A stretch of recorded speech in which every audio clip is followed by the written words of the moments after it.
What's up guys, Bloodshed here, bringing you the Mundunugu Witch Doctor speed and push build for Diablo 3, patch 2.6.8, season 20. It's probably just around the corner, hasn't been announced yet, but I thought I would take the time today and kind of talk about the build and why I love this build so damn much. So I went through a lot of iterations of Witch Doctor. I actually have another build on the channel right now that I'm going to take down because they did change the way Ring of Emptiness works. So now Ring of Emptiness, it's on the PTR and it'll go live during the season and the patch. So if you're in season 19 right now, you will be confused. But Ring of Emptiness is affected by enemies afflicted by Haunt or Locust Swarm, not and Locust Swarm. So you can do either one. There'll be times where people take the Pestilence rune, so it jumps around. There'll be times when people take the Cloud of Insects to do reduced damage, you know? There'll be times when you take Haunt instead and use Poison Spirit for that extra damage, right? So this is the most damage. This is the least damage taken. And then Pestilence is great for speeds. It just jumps and spreads everywhere. So we're running a speed build first. We're gonna jump into like a GR80. Again, you know me, man. I'm legit, all right? 800 Paragon. No augments, like we got Bane of the Trapped is 84, Enforcer's 84, and we have a Molten. We're gonna try to keep up squirts as much as possible. I'm just gonna run like a speed 80, but you know, let's just do it. Let's do a 90, right? Just to kind of showcase the build here. What you're gonna wanna do is keep up your buffs like usual. I'm gonna run in and try to get that Soul Harvest right away. We're gonna tap Manitou, which is Spirit Barrage, and then just hit them with Cloud of Insects. You can swap Echoing Fury or Ingeom with Wormwood, where you never have to cast anything, but I like to manually cast it because I like Ingeom and Echoing Fury. I like the benefit of both. This is one of my favorite speed builds right now. Witch Doctor for pushing is a little squishy, so don't get too excited, but yeah, it's really fun, right? I can see later on we even drop Ring of Emptiness because the build is so good. And you might want to add Rochelle's Ring with Haunt or something like that because you're going to be fearing and all that stuff. So I just throw them out here and there. You don't have to cast Haunt anymore, so you just kind of tap Manitou whenever you can, tap Spirit Barrage. Here's the elites right here, just tap it on them. You can stop and cast also. You do more DPS, especially standing still. Again, this is like 800 Paragon, really low gem levels. This obliterates like low level speeds. We were doing 99s with this as well, same parameters. But a lot of times during these videos, I want to showcase how cool it is and give you also a real idea of what it performs, right? So we didn't get procced, but I popped Spirit Barrage to get out of that. It's one of the strongest builds in the game. I'm gonna have a tier list ready before the season. This would definitely be in like a top tier position. So definitely you have that to look forward to. Let me pop this channeling pylon.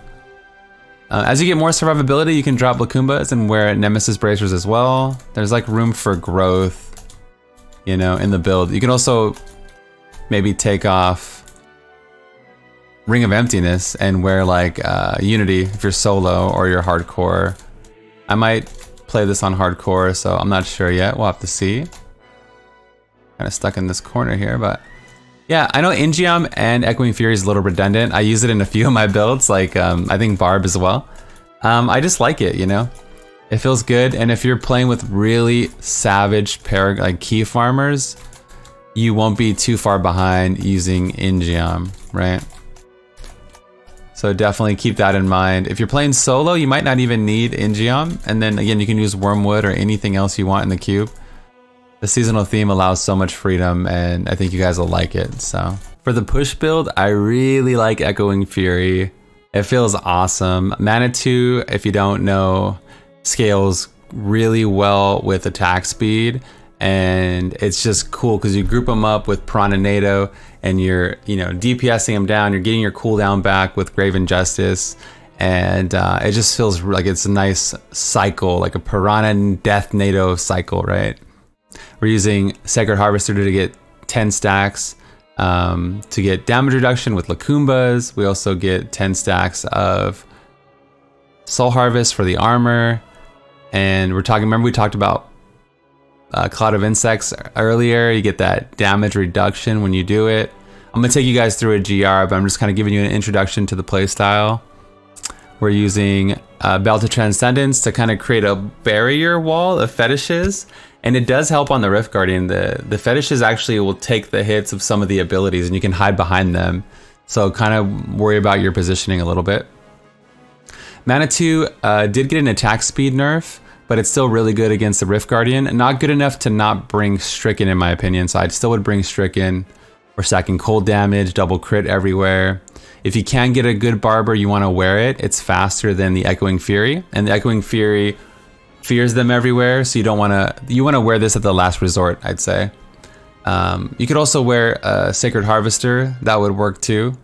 But yeah, also the Barber can get mana regen on it too. So whichever best weapon you have, if you get a primal any one of these, you might be wearing it for sure.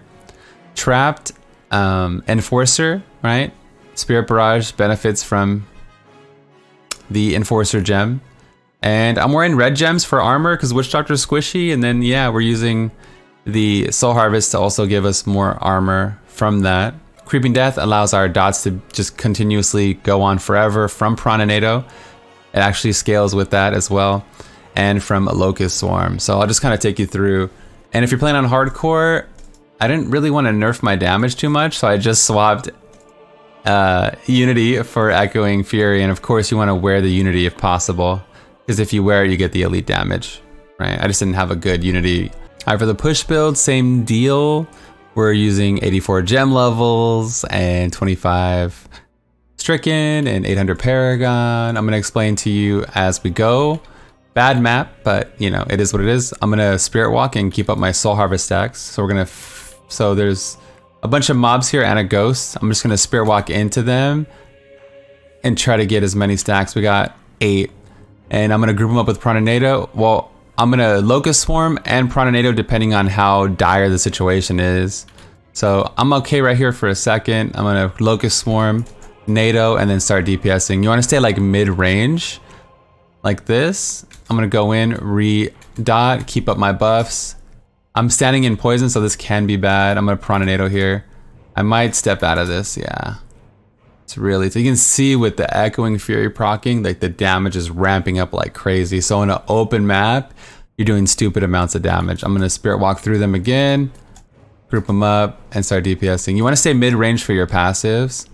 As you're DPSing, more and more fetishes will spawn. And that's a good time to start standing behind them, practicing using them as body blockers, right? So in this situation, the elite's dead. I'm just going to push past all this, keep up Spirit Walk, and look for an elite like this. Hit him with that Locust Swarm. Prononado to get him away from you. Spirit Walk, and then start killing the density and the elites together. Move into Oculus Rings when available. And it's a fight for survival. It's a squishy build. You can see I've already gotten procced. But, you know, I mean, it's a beast of a build, and it's a A tier, God tier, whatever the top tier is going to be next season. Witch Doctor is going to be that. If anything changes, I'll definitely update the written guide and the description and all that stuff.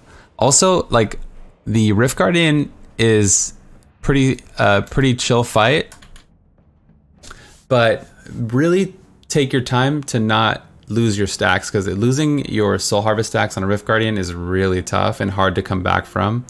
But other than that, I mean, it's a beast of a build. You guys will love it, right? It's the Mundunugu, man. It's the season of the Spirit Barrage. I was just running through the Rift, and I thought I would show you guys one more fight here where I'm kind of have no cooldowns and I'm in the corner. I'm just going to stay back and just wait for my cools. Like, it's about surviving. You go in here, group them up, try to get those procs. Life on hit on your weapon would come in handy big time too. You can see, like, even with nothing, like, you don't have to face tank it. You can kind of play it a little safe. I thought I'd show you one more fight right there just because, you know, this build can use, it's all about your positioning, and you can see us standing right here. They can't walk through. They're all blocked. Even the Templar, he can't even get in. And this is why you use the belt. Is this because it's just like a natural barrier, right? With the Grave Injustice passive, you have to be within 20 yards. So that's one reason why you want to be within 20 yards. 20 yards is like from here to this area, like around the flag, like just past the flag.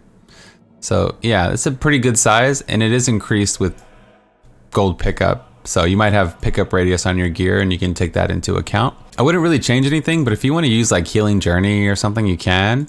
There's a lot of mana passives you probably want to use. Rush of Essence works with Spirit Barrage, so you don't actually need Haunt. A lot of people were asking me that on stream, but look at your mana regen per second, 83, and you hold it down and it just tick, tick, tick, tick. Rush of Essence is just firing off. So that was one question I was getting on stream a lot. And I really wouldn't mess with too much. And if you don't need the damage reduction, I guess you can use Pestilence here. But yeah, I mean, some people were using Phlebotomize, but I like Manitou Rune. So you feel free to experiment, let me know how it goes. And yeah, for speeds, you could use Soul to Waste, but for pushing, I for sure would use Languish for the armor. And again, it synergizes with all your armor, so it's really nice. Mask of Jerome because they're pets. Yeah, everything's good. Good luck, Nephilim, next season. I'm sure you'll crush it. If you want to support the channel, you can always support on Patreon, sub on Twitch, like the video, comments. I love reading the comments. There's a lot of you guys that are in the comment squad, hit the bell notification, all that stuff. I'm going to be doing tons of Let's Plays next season, more than I ever have before for hardcore. And I can't wait to take this journey with you guys. I'll see you very soon. This is Bluddshed, and I'm out of here. Peace.